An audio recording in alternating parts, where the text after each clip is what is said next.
քրեական գործը դատարանում է, սա երկրորդ դատական նիստն է ու փաստացի ամենակարևոր հարցը մնաց օդից կախված։ Ուր են պատվիրատուները, որին նախաքննական մարմինը այդպես էլ չտվեց գնահատական եւ առասարակ քրեական վարույթը անգամ պատվիրատուների մասով չի, որ անջատվել է եւ գործը քննվում է։ Կբացահայտվի արդյոք կամ արդյոք այդ համարձակությունը չունեցավ նախաքննական մարմինը գնալ պատվիրատուների հետևից։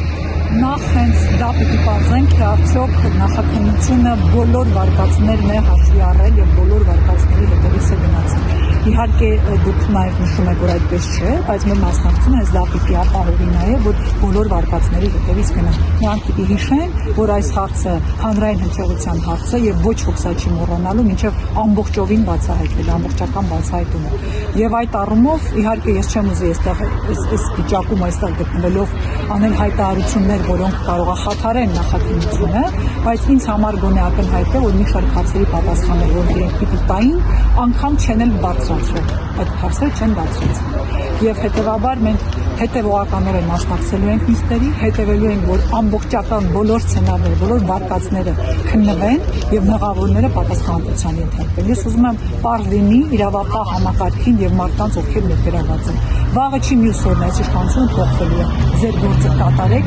պատշաճ, որակով, արհեստավարժ, պրոֆեսիոնալ։ Վաղը չասեք, դե մեզ ասել են։ Հետևաբար ես համոզված եմ, որ իրենք սա լավ են հասկանում, որ այս գործի հետևից մինչև վերջ գնալու են։ Այնպես որ լավ կլինի իրենց մասնագիտական պարտականությունները պատշաճ կատարեն։